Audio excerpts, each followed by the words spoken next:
No, I keep doing this and it keeps not working.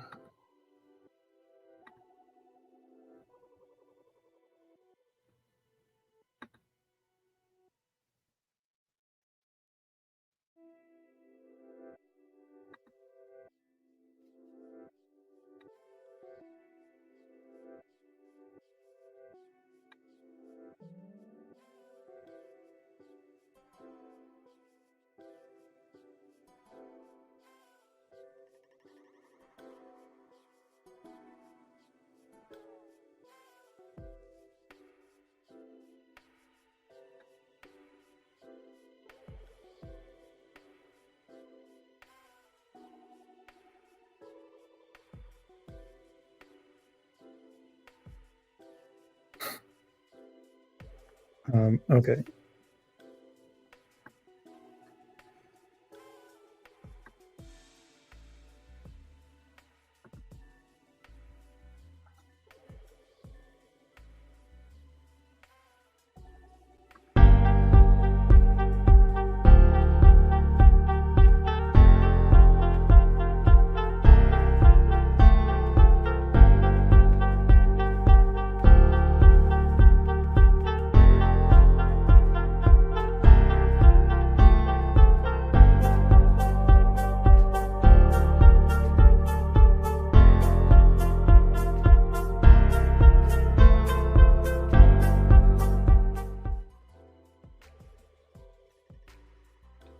All right.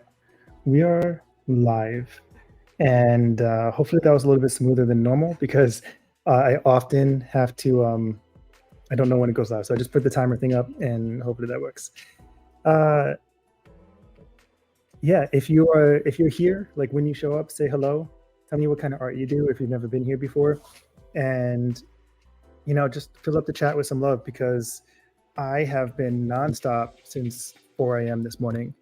And I got the energies. I haven't even had coffee. I just had my regular mushroom nootropic thing. So I've been in it and running since 4 a.m. And I wasn't going to do coaching over coffee today. And then I was like, you know what? Why don't we talk about storytelling? Because I know it's a hot topic for a lot of people. So, and I work with a lot of artists inside of TASA, and I know that it is something that needs effort put into. Hey, Ronnie. Ronnie is very, yeah, as you should be, because this is the core of like everything we do, guys. This is the core connection. Like as artists, we are telling stories visually and conceptually, visually and through the articulation of who we are and what we do, and that's what really sells our art. Like, and I'll say this in a little bit, so maybe I'll just shut up for a little bit and say hi to you guys, so I don't have to go over too many times. But yeah, we're gonna talk storytelling, and we're gonna go. We're gonna cruise. So I'm gonna give it like another minute or two. I see that there's 5 people here, but only 3 people have said hello. So jump in there, guys. And what's really cool also is that you guys should know this because you live on these platforms, but engagement is what drives viewership, right? So if you want to be seen by more people, you need to get people to engage with you more, right? So in this case, in this Facebook group, if I want more artists to learn something, then we need more engagement in this group because then it'll show more artists the stuff. Otherwise, it gets quiet and the algorithm's like, this group isn't putting value out, so we're not going to show it to anyone. So just spam the button whenever you have an opportunity to spam the button and ask all the questions that you want, and we'll cruise because I think this is a topic that a lot of people need some guidance on, and yeah, I think it's gonna go pretty well. So we are at about 4 minutes. I'm gonna give it like a few more seconds. I also know that if you've never been here before, I might have said this, but there's like a 30-second delay through StreamYard. So if you ask me something and I don't get to it, it's because I'm 30 seconds ahead of you, or you're 30 seconds behind me, and I will get to it though. But if I don't get to your comment, don't take offense. Like if this comment thread fills up, what's up, Mardos? Just copy and paste your comment later when we do Q&A at the end. These are supposed to be a half hour, but I just go until I get bored. So we'll keep cruising.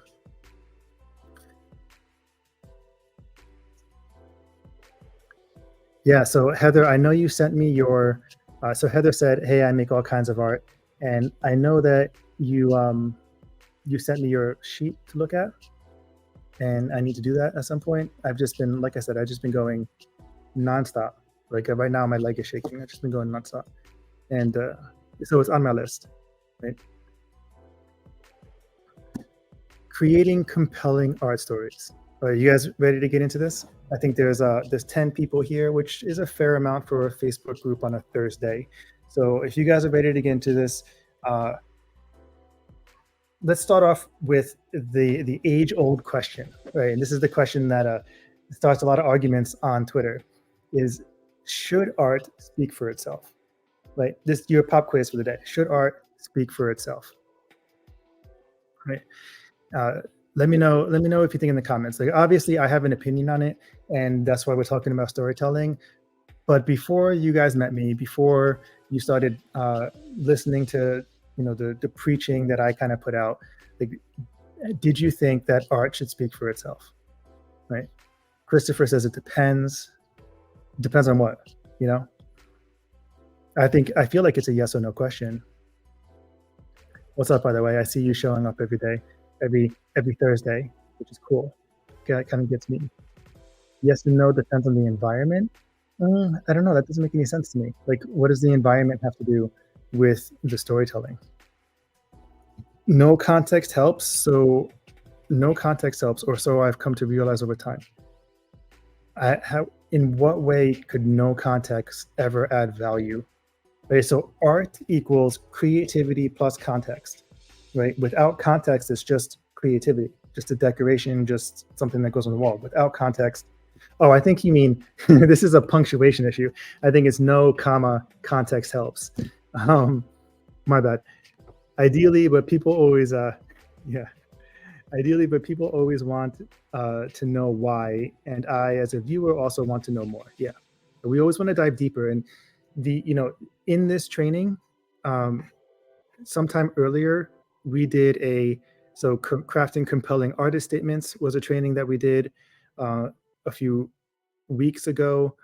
Naming your art, like this is another huge context thing. So even if when you create the story of your art, the frame that you put your art in is its title, right? It's either the title of the exhibition, or it's the title of the artwork itself, or the set.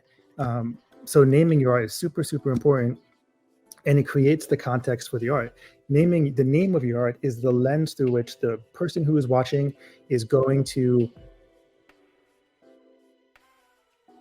judge, or the prejudice by which the person watching is going to understand your art. So that's the first step in storytelling. Okay, all right, let's cruise. I need the link. Refresh. All right, compelling creating artist stories. Okay, so this document, as always, I will send out an email with a download so that you can watch this again, but you'll also have this document that we're going over. Some really important things. If you, at any time during this conversation, want to learn more about joining TASA and getting to talk to me more often about this stuff and more, type art me in the comments and I'll circle back and shoot you a DM. Or if you really want to do it, type art me in the comments, then send me a DM and you'll jump to the front of the line, right? There's some adjacent learning that we go over, right? And these are all inside the full membership inside of TASA. The social media explained. Obviously, storytelling and social media go hand in hand, although what we're talking about today is also going to be storytelling in person, right? The 7 principles of marketing / messaging, right? This module, these 7 videos are going to tell you the core of how to speak to people, the core way that we communicate as humans. Writing effective copy. This is a training we did in our members group. I think we also did a light version in this group. And that's, you can find that in our Facebook group somewhere. How to name your art. If you go dig into the Facebook group, you'll find this video as well. The customer avatar, like the story you tell, this is so important. The story you tell is going to be told in a way that your avatar is ready to hear it. Right? And we'll go over that in a little bit. And then the 4 artist statements. The story you tell is also going to be crafted around your why statement. So specifically, your why is going to be really, really important in adjacent learning around this topic, right? Why engagement in Facebook is better than Instagram. That's a whole question for a different story, or a whole question for a different conversation, Besada. It really depends on your community and who you're talking to, right? So I'm gonna put this up here for now, and I'll probably turn it off in a little bit, but at any time. All right, so objective. So the objective of this SOP is to give some artists some guidance about effective communication, right? And effective communication is entertaining and educating.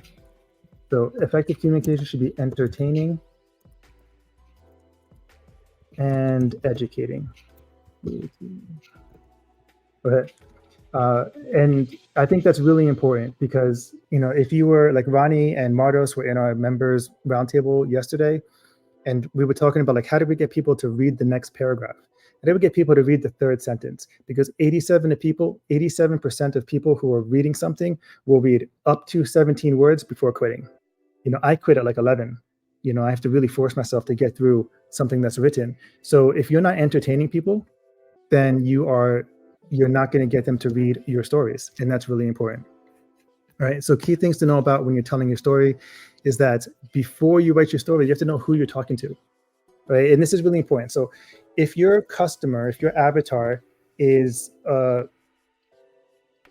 someone who's like a contractor, right? You know, like they're a builder out in the world. They build things, or they are like a mid-level manager. You know, you're going to speak to that person differently. You're going to use different examples and different analogies when you're telling your stories than if your customer is a lawyer or a doctor, right? And 90% of the time, you're not going to have your target market is not going to be both, right? So you need to be able to understand who your avatar is and what they're looking for, right? You're solving a problem with your art. And all products solve problems. Whenever someone is buying something, they're buying it because they want to solve a problem. If they're going out and buying a fitness bike for their house, they're solving a problem. They want to get more fit and they don't have time to go outside. They don't have time to leave the house or, you know, fit gym into the day. If they are buying like hiking shoes, it's because they're solving a problem. They need hiking shoes. If they're buying art, they're solving a problem. They're actually solving 3 problems, and we talk about that inside the customer avatar. But if you don't know why, like the core problem they're trying to solve is finding something that aligns with who they are internally and their views and their beliefs in the world. And your art should do that. But if you're not talking to the right person, if you don't know what your core why is and how it should reflect and resonate with the people you are speaking to, then you're going to spend 90% of your time, 90% of your time talking to the wrong people, and then you won't be getting sales. Right? If that makes sense, put a 1 or a Y in the comments, because all of your marketing efforts would be wasted if your messaging is off. Right? Knowing your why is knowing how to put your message into the different formats that are out there. Yesterday I had lunch, or I had like a coffee meeting that was like, it ended up being over an hour, just chatting with the guy who is a manager at Pokemon, because Pokemon headquarters is here. And the more he talks to me, and this is part of storytelling and part of like Mardos should know this, like it's part of how we learn more about our customers and we bring them into the conversation. But the more I got him to talk, the more I realized how much my art is meant for that guy, right? Like the description of his life, the description of the things he struggles with was exactly like what my art is for. So yeah, knowing your avatar and knowing how to speak to them is super important. Sharing your personal journey. So this comes in a double level, right? You need to share your personal journey as it is relative to your art. And if it's not relative or related to your art, you need to not share it. I see this all the time. I see people tell stories about their art and they're like, I went through this struggle, so I make this art. And their art is like rainbows, but their struggle is like they lost all three of their legs in the war. Like it doesn't make sense. They're just throwing out some emotionally loaded bullet into a crowd. They're shooting that bullet into a crowd, but the bullet doesn't make any sense for the crowd that they're shooting at. So you have to be able to add your personal journey into your art story, but it has to be related, right? Don't just toss out, pain makes art, so my pain should be the story that people buy, because it just sounds stupid, right? And if you're talking to people in mass, like a group of people, or if you're at like an art show where there's a lot of people and they're hearing stories over and over, they're going to start tuning them out. So, but if you can laser focus your visual to your articulation of why you made it, then you have a journey and a story that you can share with people, right? Narrative behind the piece. So how many people in here are photographers? I'm going to take a second to drink and let's talk about photography and plein air painters. If you're one of those two, let me know in the comments.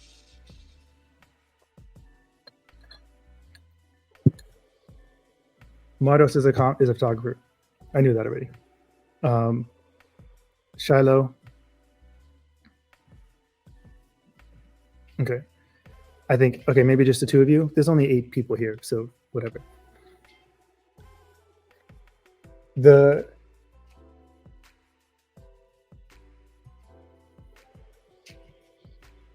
How you took the photo is not the story, right? Unless your target audience is extreme outdoor people, or people who find extreme outdoor experiences extremely entertaining and value driven somehow, the how you took the photo is not the narrative of the story. I hiked 20 miles to take this photo.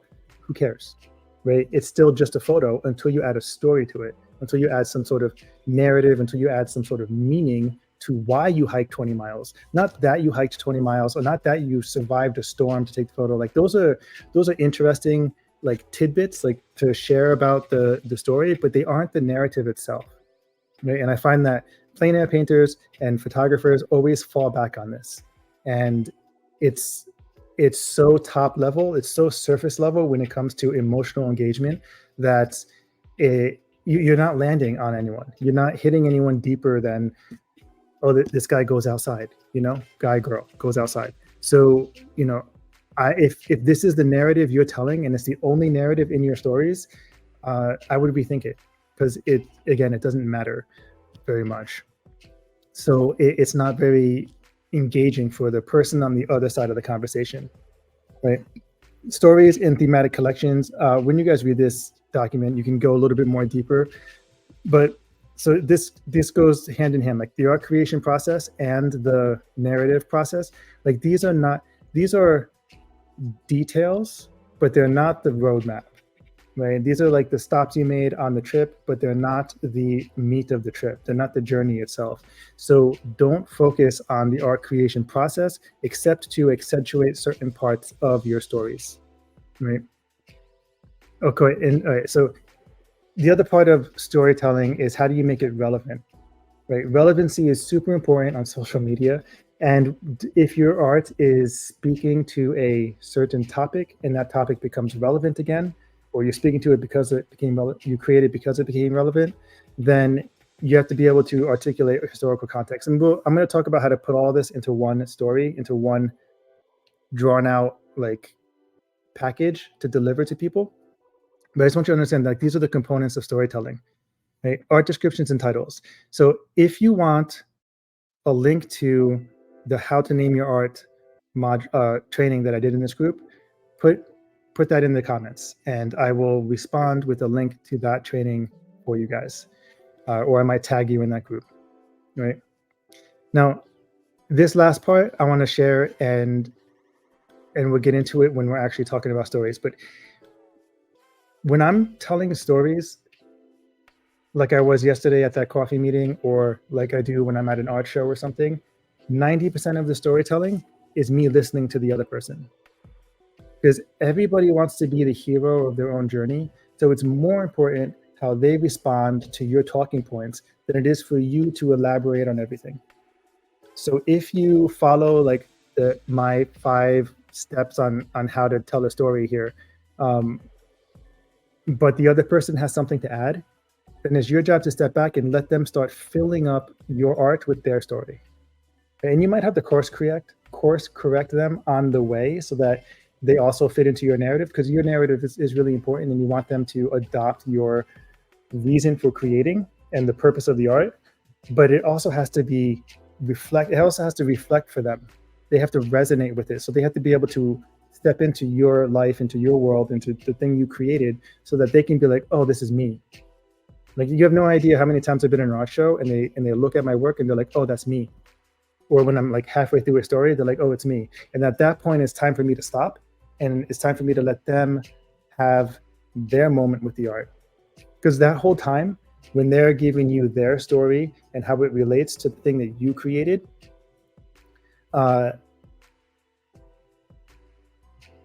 they're selling it to themselves, right? That's the everything that they tell you during that portion of the conversation is what you can take and use it to overcome their objections when it comes time to buy the art, right? So like, you tell them the art is $9,999, right? Or whatever it is. Maybe it's $999. And then they go, I don't know. And then you can bring up something that they said when they were relating their reason for loving the art as a value, as a value reminder, as a value point. So you can say, hey, this part was really, remember how you love this? The thing you loved about this is so important. And you highlight some part of the artwork that highlights that, because it reinforces and helps them overcome objections with their own reasons. If you give people your reasons for them to overcome a objection, it's not going to land as well as you using their reasons to overcome their own objections. So engaging with the audience is super important. I love it when the audience can just take the story and run with it. And I just put bumpers on the end and make sure that they stay inside their lane, or the lane that I put out, and let them run with it. Right? Authenticity. So if you're not being authentic in your stories, kind of like when I was saying earlier about the people who just take their personal journey idea and just go wild with it, you have to stay authentic. And I think people will see it and people will hear it. I know I do when I'm listening to someone's story and I'm like, oh, this is bullshit. And I just assume that other sophisticated collectors will feel that way when they're reading it. So stay authentic in your storytelling, and don't overboast, right? This is like a fine line between what you do, So for instance, when I'm talking about, when I'm introducing myself, I'll use my authority points, which if you go to the 7 principles of marketing, authority is number 1 or 2. And I use those authority bullets as like side mentions. I don't ever like lead with them, but I use them to reinforce different parts of my story. So you want to stay authentic and whatnot. Should I expose my vulnerable self? I mean, if it's related to your art, then yeah, absolutely. So be mindful of your audience and tailor your stories to resonate them. So I'll go back to that example. So I had this woman at an art show. It was a home show in Seattle that I did. And when I remember she was talking, she ended up being a lawyer for Amazon. So she did like OSHA law, which is just as boring as it gets, right? And we were talking, and the stories that I wanted to share, I had to kind of tailor them so it fit into the experience of a woman working in law, or someone who works in that law in general, right? Like, how do I make it relative to her? And I don't remember everything about what I said. There's another case study inside of TASA about that sale. But if I was talking to someone else, if someone else, it was a home show, so there's a lot of builders and there's a lot of people building their homes.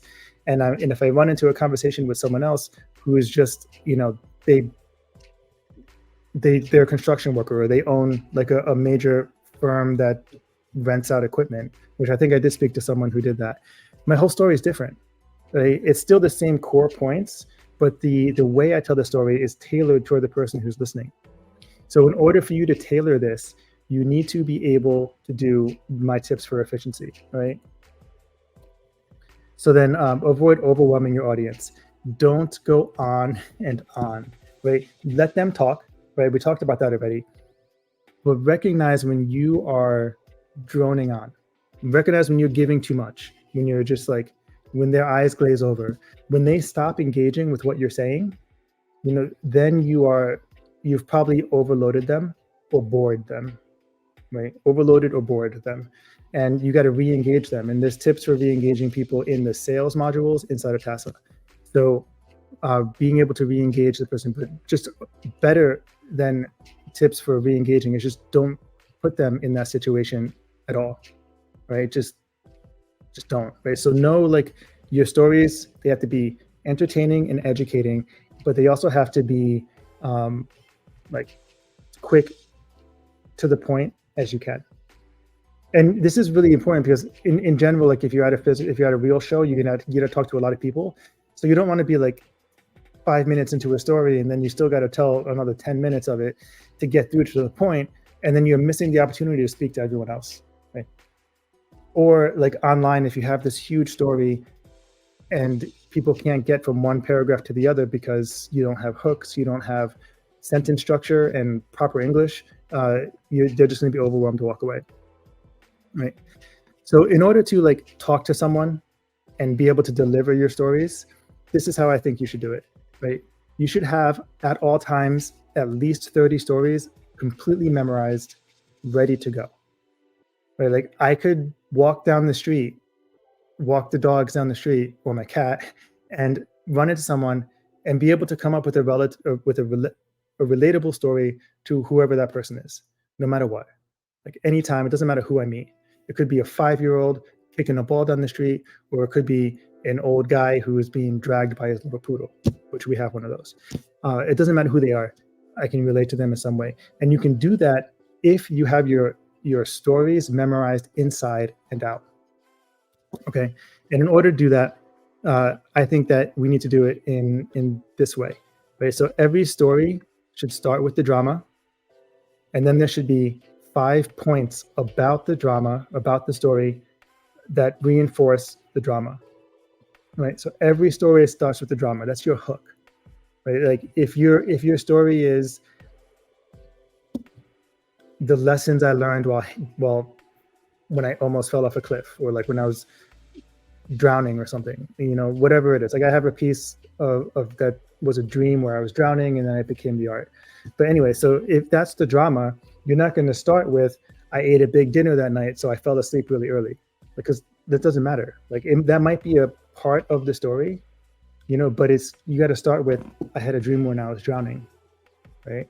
Or I had this flashback or life flash before my eyes at this event, and then I went back and started creating the art that represented the scenes I saw when I almost died.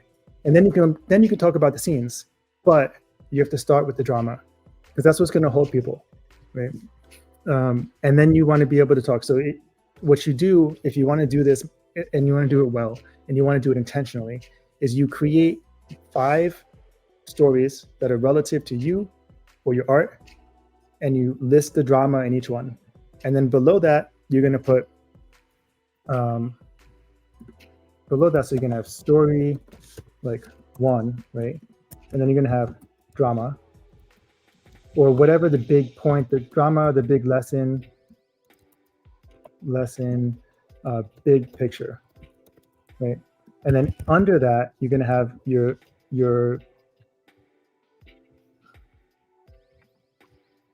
where's my,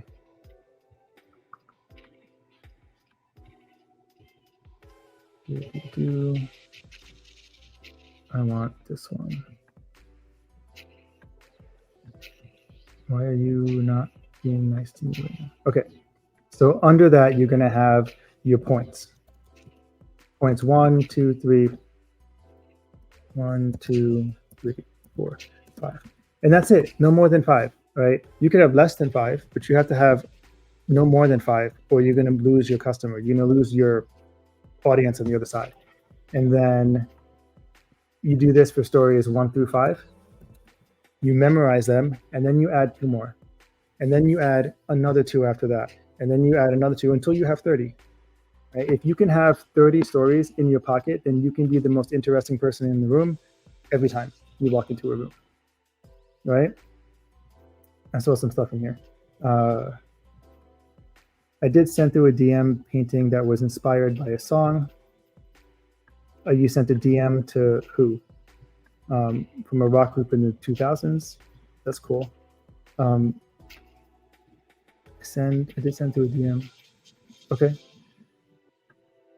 And so that's kind of like, this is the core of it. Like, if you can do this, identify the drama, have 5 supporting points, facts, elements of the story, and have those memorized, then you have the ability to talk to anybody, starting with this. Oh, I don't. Did I get it, Chris? If Instagram, I don't know. Let me look, because is it related to what we're talking about now?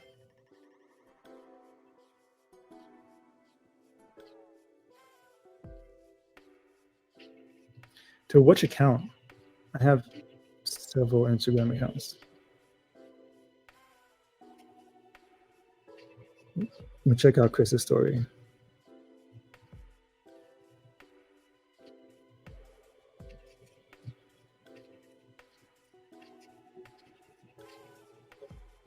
No. Oh man, if you sent it a month and a half ago, I'm not going to be able to find it right now. But yeah. Right. Does anyone have any questions about storytelling? Did this help? I mean, that's, we talked a lot about all of these details. Is just having these ideas behind what your story has to be, does that help you read, craft stories? Right? Let me know. So the only people who asked for the training on naming your art is Heather and Ronnie. So while you two still have access to the AEM, which is ending, by the way, the Artpreneur program is going to end soon and then change shape into something very different. Go to the replay vault. It's right there for you. Tracy too. It's like, you can tell like who's really dedicated to like building their art business, because you guys have like signed up for everything, you show up to everything, which is awesome. So check out the vault, and then I will look for the link for Facebook. Actually, crafting compelling artist statements, art marketing on social media, how to name your art. Here's the link right here. Copy link training. And seems like telling stories on IG and Facebook is good venue to build and practice. Yeah, it absolutely is. No, Ronnie, I'm talking about the vault in the Facebook group, the vault in the Artpreneur Essentials program. But there, I just put that link in there. So go to the comments and save this link, and also give this link a like, so that other people can find it when they watch this when they watch this replay. Right. For those of you here from the Artpreneur program, that is for sure ending by the end of the month. So if you have questions about joining the self-study program or anything about that, let me know. I just put the link in right there, Tracy, for you. So check it out. It's two comments above.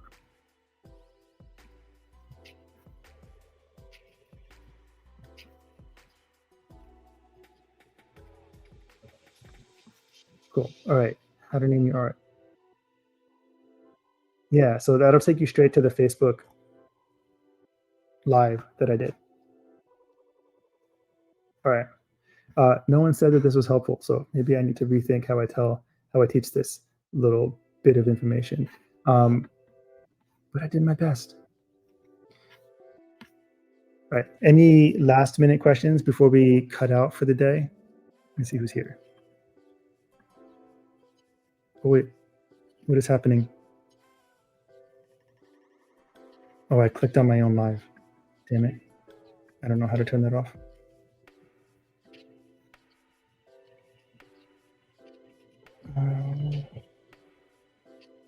Dashboard. Oh, there. Okay, there we are. Mhm. Oh, Jesus was here. What's up, dude? Really dig your art.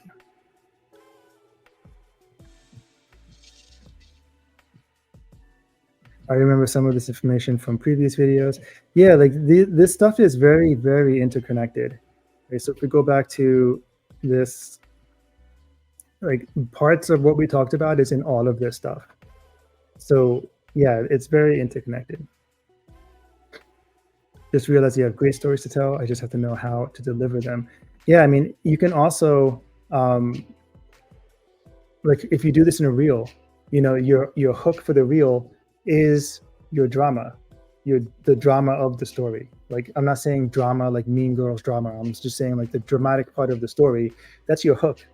So that could go in the two places you can put a hook, right? That's in the social media explained album or module, and then or you could speak it and then pull people in, right? So I think now you can't watch reels on silent. Like if you're in the reels module inside of Instagram, it's always on. So you have the opportunity to like deliver your hooks to people verbally as well as in written format.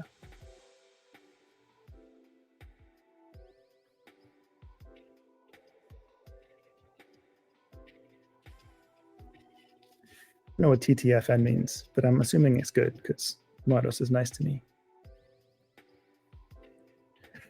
All right. Now I'm just procrastinating going back to work. So all right.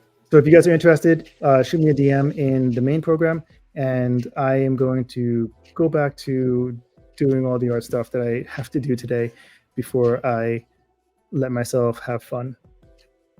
The art stuff is kind of fun. Work is kind of fun. I like the challenge of selling art. Right? And but sometimes it's just a little bit overwhelming. Ta ta for now. I didn't know that was a thing. TTFN. Ta ta for now. All right, guys. I will see you next Thursday, unless I don't do it, and then we'll see what we talk about next week.